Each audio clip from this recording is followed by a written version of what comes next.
Chega mais nação, vamos reagir agora à mídia esportiva, trazendo todos os detalhes sobre a vitória do Mengão 5-1, novo líder, segue o líder, Palmeiras perdeu do Santos por 1-0. Flamengo aí assume a liderança com 3 pontos de diferença e a mídia esportiva rasga elogios ao Flamengo e traz todos os detalhes e os melhores momentos. Convido você, se for novo no canal, a ativar as notificações, curtir esse vídeo e compartilhar bastante com seus amigos. Dito isso, os créditos na descrição para a linha de passe e ESPN. Vamos para o vídeo. O Flamengo esteve em apuros no final do primeiro tempo, mesmo já com 2 jogadores a mais. O Flamengo começa a tomar cartões em série também. João Vitor foi amarelado, Saul, Pulgar. Então você tem um zagueiro e os 2 jogadores que protegem a defesa amarelados, correndo o risco também de serem expulsos. E aí no segundo tempo, com a mexida, né, a entrada do Michael também, aí o Michael passa a fazer a ala direita. Emerson Royal, que teve um jogo de muita dificuldade no primeiro tempo, vira zagueiro no lugar do João Vitor. E aí até também é preciso ponderar, né? Um jogador de 18 anos que tem a oportunidade de jogar. Vinha jogando muito pouco, porque geralmente é Léo Pereira e Léo Ortiz. Quando um dá brecha, tem o Danilo. Por causa dos desfalques, entrou o João Vitor, primeiro jogo dele como titular, sentiu de fato, acaba errando no lance do primeiro gol, recebe uma bola na fogueira também, ali o Ayrton Lucas acaba atravessando essa bola na frente da área, mas não dá também para crucificar um jogador, sendo que o Flamengo inteiro foi abaixo no primeiro tempo, mas pelo menos o Felipe Luiz teve a habilidade, o sangue frio de corrigir no segundo tempo, aproveitar essa vantagem numérica. O Flamengo fez o que tinha de fazer. Esse era um jogo em que, ao contrário do Palmeiras, que você consegue encontrar ali, tem um adversário mais forte, jogando na Vila, ambiente, clássico, do lado do Flamengo não tinha essa justificativa. Se tropeça nesse jogo hoje, perde essa oportunidade de ir para a liderança, ia pesar muito para o Felipe Luiz, né? E até uma pesada de mão também de parte da torcida do Flamengo, né? No Felipe Luiz, que é injustificável, cobranças ali, erros eventuais. Ok, mas aí querer colocar o Felipe Luiz no rótulo de um técnico que falta cancha, o Felipe Luiz já provou até aqui de que é qualificado o suficiente para estar na posição que ocupa e hoje, pelo menos no segundo tempo, agiu bem, as mexidas funcionaram e deram resultado. Eu não esperava que o Flamengo fizesse um grande jogo. Boa parte desses jogadores que... Você esperava tão abaixo no primeiro tempo? Eu achava que qualquer coisa podia acontecer, eu esperava que o Flamengo conseguisse o resultado. Esse era um jogo que o importante era ganhar, não era jogar tão bem, óbvio que se jogasse bem, a chance de ganhar seria maior. Eu acho que o Flamengo começa mal, toma o gol, com dificuldade de construção, com dificuldade de marcação. Concordo com o Bleiler sobre a entrada do zagueiro tão jovem e sem experiência, que sentiu o jogo de fato, ficou muito claro. Mas vamos lembrar, por exemplo, o Juninho, provavelmente não vai estar no Flamengo na próxima temporada. Cebolinha não vai estar no Flamengo na próxima temporada, provavelmente, segundo o noticiário. Michael provavelmente não vai estar no Flamengo na próxima temporada. Então, não dá para exigir desse time que não treina junto, que está muito modificado, que ele faça as coisas que o time principal do Flamengo, mesmo com uma escalação alternativa, está habituado a fazer. Então, eu acho que a atuação foi normal, o Flamengo tinha que vencer. Não me espanta o fato do Sport sucumbir. Vai lembrar que o Sport hoje, para as pessoas dimensionarem, ele tem 1 ponto a menos. Você divide os pontos do Vitória, que está na zona do rebaixamento. Dividido por 2, o Sport ainda tem 1 ponto a menos. Sim. Quer dizer, o Vitória tem 35, o Vitória tem 17. Ou seja, é um time que vai errar, que vai tomar cartões bobos, que não vai ter consistência no jogo. O Flamengo aproveitou, fez 5-1, a vitória foi merecida. As 2 expulsões, para mim, são indiscutíveis. Também acho. São indiscutíveis e era o que o Flamengo tinha que fazer. Meter pressão no Palmeiras para o próximo jogo, o Flamengo fez isso. O Palmeiras sentiu o jogo e o Flamengo agora é líder. É um time que semana passada estava ganhando do Atlético, o goleiro engoliu um peru e tomou uma virada. Perfeito. Os erros hoje são incríveis, né? Jogador com amarelo. Pro roteiro ser ainda mais trágico, parece, né? O Matheus Alexandre, pra mim, essa é a expulsão mais absurda, né? O cara tem um amarelo e dá um carrinho daquele na lateral. Maluco. Não, a postura dele e a reação do Ramon Menezes. Do Ramon, reação. Ele sai andando. O presidente acabou de renunciar. Larguei, sabe? Esse lance aí, pra mim, é algo inexplicável. Esse é o do primeiro amarelo dele. O árbitro volta atrás. Mas o lance do vermelho, do segundo, é uma coisa que um jogador profissional, num jogo de primeira divisão, Não pode cometer. Olha lá, ele tá bem atrás, dá um carrinho, quase uma tesoura no jogador. E no segundo, do Ramon, é até um lance que você pode ter uma margem de interpretação, de discussão. É um empurrão, mas tem um calço por baixo. Mas se nem os jogadores do esporte, se nem o próprio Ramon, que é o infrator, reclamou, o árbitro ali manteve o critério, até o critério utilizado com jogadores do Flamengo também. Saúl, o Pulgar, que toma um cartão amarelo, o árbitro manteve esse critério até no primeiro tempo. Então, o estranho aí não é o esporte ter feito 4 faltas e tomado 6 cartões, né, contando como um vermelho. É jogadores amarelados cometerem as faltas que Ramon e Matheus Alexandre cometeram. Isso é a parte que chama atenção. Tudo bem que o time já está rebaixado, está nessa situação. O esporte também, né, negociou o direito de comercialização dos ingressos na Arena Pernambuco. Boa parte da torcida era rubro-negra, mas do Flamengo. Então ali é um sinal, um atestado de um time que já está entregue, mas ainda assim, né, não permite aos jogadores cometerem. Para mim é um ato de antiprofissionalismo, de falta de amor à profissão. Mas do lado do Flamengo tem algo para o Filipe Luiz aproveitar desse jogo. Porque, tudo bem, o Birner pontuou, e com razão, que o Juninho... A minha é a confiança de Cebolinha. Então, a confiança do Cebolinha, o Juninho... O melhor em campo para mim foi o Luiz Araújo, depois do Cebolinha. Para mim também. Mas o Juninho, até o fim da temporada, pode ser útil. Verdade. Se a gente estava falando Pode. do Roleiser aqui no Santos, em alguns jogos, o Flamengo estava pedindo um cara com as características dele e, de novo... E é bom pra carreira dele que ele se destaque. Sim, até para tentar... É bom, acho que pode e tal, mas quem vê treino é o Felipe e hoje foi contra o Sport com 9. Não, mas tudo bem, mas o Juninho... Só pra gente também não achar que pintou a solução para o ataque do Flamengo sem Pedro. Mas o Juninho tá longe de ser um craque, tem limitações técnicas evidentes, mas para a proposta de jogo do Filipe Luiz, que o Filipe Luiz, quando deu aquele puxão de orelha no Pedro, era muito porque ele tinha um modelo de jogo em que o Pedro tinha dificuldade de se adaptar no momento sem a bola, porque pressionava pouco. O Juninho, se tem uma virtude no jogo dele, é pressionar lá na frente. O terceiro gol sai porque ele dá um pique na saída de bola até do Sport, pressiona o goleiro e o Flamengo rouba a bola. Então, aproveitar o momento, até do Michael, que entrou ali pelo lado direito sendo útil, para retomar algo que o Flamengo fazia bem e deixou baixar um pouco a rotação nos últimos jogos, que é a pressão alta. A pressão alta do Flamengo, o Filipe Luiz falou isso hoje, não encaixou contra o Sport já rebaixado e não vinha encaixando em outros jogos. O Santos no primeiro tempo no Maracanã coloca o Flamengo em dificuldade, porque também não conseguia pressionar lá na frente. Ele falou que não se reconhecia no time por causa dessa postura, dessa falta de pressão. E por que isso acontece? Tem, claro, ali de escolhas do Filipe Luiz, né? Quando você tem um time mais técnico, com Pedro, com Carrascal, com Samuel Lino, naturalmente você tende a perder nesse momento sem a bola, mas estamos num final de temporada. Então, jogadores desgastados, jogadores precisando dosar a minutagem, não dá para pressionar alto o tempo inteiro. Então aproveita mais esses caras do banco, ainda mais que retomaram um pouco da confiança, e dá mais minutos. Então o Juninho pode ter mais minutos, principalmente olhando para o Campeonato Brasileiro e dosando para a final da Libertadores. O Cebolinha, e aí tá muito mais na conta do jogador do que do Filipe Luiz. O Cebolinha ainda continua carecendo de uma sequência sem lesões, saudável, mas se ele estiver disponível até o fim da temporada, que se use mais. E não estou falando como titular, mas para ganhar mais minutos. Sim. E para ter o Flamengo tentar retomar muito dessa boa pressão alta que fazia no começo do trabalho do Filipe Luiz. Eu queria trazer o Palmeiras. A gente tem uma tela dos próximos jogos, né? É óbvio, a gente vai ficar fazendo esse exercício. Aqui não é aquele, como é que chama? Não é palpitômetro, que você coloca os próximos jogos e vai colocando, ticando, fazendo ali. A gente tem, Selva, os próximos jogos, porque daí fica mais fácil a gente falar em cima. Palpitômetro no Rio, Calçade... Vamos lá, a gente tem chama Calçade. Atlético fora, Vitória em casa, Fluminense em casa, Grêmio fora, Ceará fora. Não necessariamente nessa ordem. O problema é a ordem aí, né? O Atlético não é o próximo. Exato. Próximo meio de semana é Vitória com Fluminense que bate. Depois o que bate é Fluminense com Bragantino. E depois o que bate é Grêmio com Atlético Mineiro. Então vamos lá, a próxima é Vitória em casa, Palmeiras. Isso. E Fluminense no Maracanã pro Flamengo. E Fluminense e Maracanã. Vamos lá, a gente vai colocar na ordem. Então vamos lá. É uma rodada melhor pro Palmeiras, a próxima. E depois o seguinte, melhores pro Flamengo. Melhor.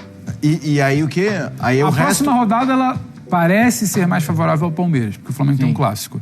Em tese, ele é mais favorável ao Palmeiras. E as outras duas, ela em tese, são mais favoráveis ao Flamengo. Quais são as outras duas?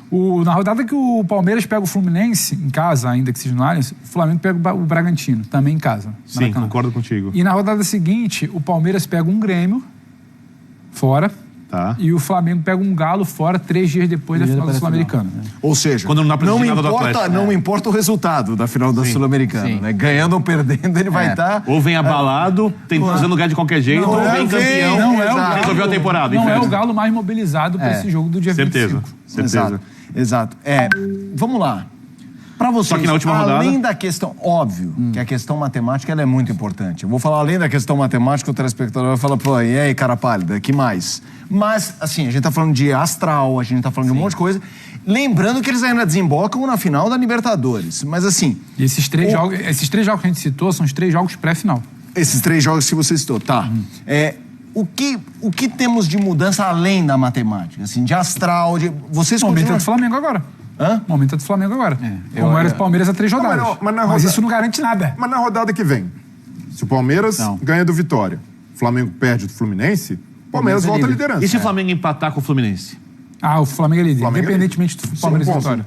A rodada é melhor pra Não, quem? mas é por isso que eu falo, não garante nada. Mas o momento hoje anímico é do flamenguista dormindo, feliz da vida, e o Palmeiras preocupado que tropeçou 2 seguidas em reta final. O momento hoje é do Flamengo. Mas não é de campeonato perdido. Não, mano, como não era, a gente bateu isso aqui na mesa, como não era quando o Palmeiras abriu 3 pontos e 2 vitórias a mais. Essa troca ela foi muito constante. O Flamengo volta da última data FIFA, vence o Palmeiras. Agora o momento é do Flamengo. O Flamengo depois começa a tropeçar e o Palmeiras embala. Agora o momento é do Palmeiras. Esse fim de semana, o momento é do Flamengo. Não tem algo linear ali de que agora embalou. O ponto é que depois do Fla-Flu, em todos os outros jogos, o Flamengo dá pra tratar como favorito. Até o jogo fora com o Atlético, pelo contexto do jogo. Sim. 3 dias depois da final da Sul-Americana. Então, assim, eu acho que o Fla-Flu é o jogo do campeonato. Se a gente for olhar a diferença em pontos agora, a chance do Palmeiras voltar a ser líder se o Flamengo perder esse jogo. Então, assim... Mas, Léo, o último jogo do Flamengo é com o Mirassol fora. Então, mas assim... O Mirassol tá invicto. Tá, mas o Mirassol já estará na Libertadores. Claro que há uma mobilização, a vontade de querer terminar bem o campeonato. É um jogo que o Brasil vai estar olhando pro Mirassol. Eu acho que se o Mirassol não perder o penúltimo jogo que vai ter em casa, faltam 2, ele vira uma coisa especial. Épica terminar a Campeonato Brasileiro sem perder jogos em casa. Um time em festa, sem pressão nenhuma, como foi a temporada inteira. E quem sabe ainda com um incentivo maior financeiro para ganhar do Mirassol. Talvez da sua própria diretoria. Não tô dizendo que o jogo vai ser fácil, mas eu ainda trataria o Flamengo como favorito nesse jogo. Mas eu acho que tá tudo aberto. Tem uma boa... Sou incapaz de ter ideia do que vai acontecer. Mas até pela final da Libertadores, calendário, remanejamento dos jogos, há uma boa chance do Campeonato Brasileiro ser decidido na última rodada. Pelo que se espera, pode até ser que um desses times tenha uma vantagem de 3 pontos, 1 ponto, mas eu vejo que, pelo que se desenhou até aqui, e até por essa alternância, a gente tem um cenário de... Tem uma outra pegadinha. Na rodada não é final. nem pegadinha, é e pegadona. Os 2 times jogam fora. Não é pegadinha, é pegadona. É uma pegadona do tamanho do Maracanã ou do Allianz Parque. Como o time que perder a Libertadores vai reagir depois da derrota? Depois sobram 2. Qual o impacto que isso vai ter? São as 2 últimas rodadas. Eu sou incapaz de prever. Eu acho que tem muito impacto. Então, mas eu sou incapaz de mensurar isso. Mas posso te falar? Tem muito impacto. Se eles saem... Esse é um exercício do famoso se. Claro, por isso que não tem campeonato resolvido encaminhado. Não, eu também acho. Porque se a gente fala quem perder vai sair destroçado... Não, mas quem ganhar também vai ter minimamente uma festinha, entendeu? Se eles estiverem muito emboladinhos brasileiro... Se tornou algo muito especial, como o Botafogo fez ano passado, ganhar Libertadores e Brasileiro, como o próprio Flamengo fez em 2019, ganhando Libertadores e Brasileiro. E não acho que ninguém vai largar de ressaca e mirar no Intercontinental lá do dia 10 de... Não acho que é isso. Acho que entra até mais leve, porque uma taça já tem. Entra mais leve, com o peso todo do outro lado. E o contrário. O outro. É isso. Só tem positiva quanto Você imagina se um time puder perder as duas taças dos principais campeonatos do ano, terminar o ano como um fracasso de conquista? Uma semana. Cara, maluco. Mas do outro lado, queira ou não, por mais que seja um baque, é melhor ter a possibilidade de ainda disputar um título e salvar a temporada do que não ter como o Atlético no ano passado. Sim. Tinha perdido a Copa do Brasil e perde a Libertadores. Um bando de suposição nossa, porque a reação é muito particular, né? Ela é muito humana. Então, de cada grupo, de como vai se desenhar. Como vai se desenhar esse jogo? É um baile de bola, é uma decisão por pênalti, se é um erro pontual como foi o Andrés em 2021. É muito difícil prever, exato. Você ainda tem um caminho, lesão, mas você ainda tem um caminho, pensando com a cabeça do treinador, para motivar. Olha, perdemos esse aqui, mas ainda temos uma frente. E essa é a frente que pode dar para o nosso torcedor ali um alento de tá bom, perdemos a final por um rival direto, mas no Campeonato Brasileiro de Pontos Corridos, levamos e tá elas por elas, por assim dizer. Então, nesse aspecto, o grande desafio agora, tanto de Felipe Luiz quanto do Abel, é de não deixar a poeira, o ânimo baixar por causa de um cenário momentâneo de fim de semana, de rodada. E essa é a missão agora do Abel, de manter a mobilização, porque tem a Libertadores e o Campeonato Brasileiro muito vivo. E até no caso do Palmeiras, tem esse lado circunstancial de ter um time muito desfalcado. O Flamengo também estava muito desfalcado, os dois times, né? Mais de 10 desfalques nesses jogos. Mas o Flamengo, ainda queira ou não, conseguiu tirar do banco Michael, Juninho, que acaba fazendo gol, Cebolinha. Então, são jogadores de qualidade. No lado do Palmeiras, tinha o Flaco Lopes. Pro segundo tempo, o Flaco Lopes que voltou no meio de uma data FIFA porque a Argentina não tinha o segundo jogo. Fora isso, não é um jogo também pro Palmeiras falar, nossa, tudo perdido, porque há o atenuante de ter jogado com um time completamente modificado. Eu acho que essa rodada próxima é muito interessante, porque tudo que o Palmeiras precisa é isso, né? De uma rodada em que ele consiga eventualmente tirar essa vantagem, nem retomar a ponta. Acho que um empate, por mais que o Flamengo continue à frente, seria uma coisa bastante importante. E assim, se o Palmeiras quer ainda continuar nessa coisa, não pode nem imaginar, e não me imagino, que tenha problema com o Vitória, embora o Vitória nos últimos jogos não tenha jogado mal, hein? Não. Vitória dos times. Agora, já até para arrematar o programa, a gente está nos encaminhando, a gente está falando para a reta final, a gente teve o Santos aqui como vencedor. Acho que foi o Léo que falou, Inter que se cuide, e você falou do Inter e do Vitória, né? Que é uma vitória ruim para os dois. Mas ainda falando da ponta, a gente vinha falando de um Palmeiras muito, muito robusto. Dos desfalques, são vários que o Palmeiras teve hoje, né? O que faz mais falta? É não ter Flaco e Roque, sim, lá na frente? Ou tem mais coisa aí? Porque o Abel, quando ressaltou o mau Palmeiras hoje, ele falou de meio campo. Ele não falou de ataque. Eu queria que vocês falassem um pouco sobre isso. Mas o ataque também foi mal. O Bruno Rodrigues, até de certa forma sacrificado, mas jogou muitas vezes ali pelo lado esquerdo, ele está acostumado a jogar e foi mal, não foi bem no jogo. O Maurício produziu muito pouco, né? Teve a oportunidade ali no lance da suposta penalidade, mas para mim acaba vacilando também. Se tivesse um pouco mais ligado, poderia ter se antecipado. Então, o Veiga, muita dificuldade também física, né, na rotação do jogo. Se a gente comparar o Neymar com a dificuldade, voltando, acabou aparecendo muito mais do que ele na articulação do time. Então, foi um Palmeiras que, mesmo com a formação inicial, só conseguiu dar uma resposta quando entra o Luigi, dá mais pulmão, dá mais força, dá mais velocidade para o ataque, e o Flaco ali para preparação de jogada, disputando mais bolas com os zagueiros.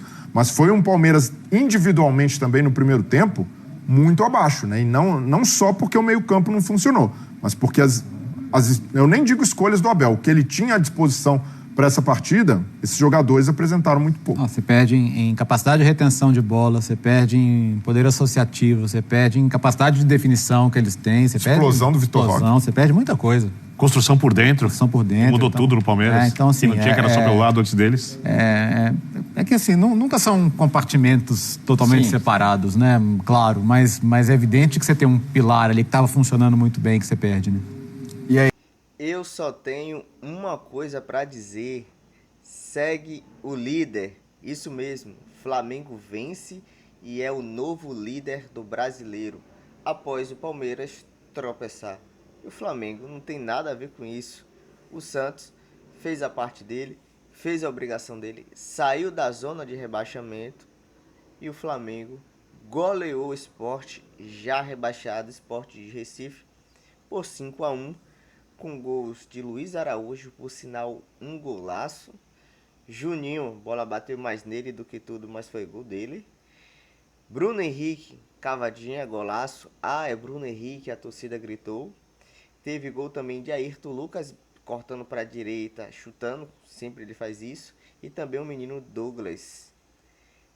Primeiro toque na bola de Cebolinha ali, deu assistência. Cebolinha praticamente deu 2 assistências. Cebolinha entrou muito bem.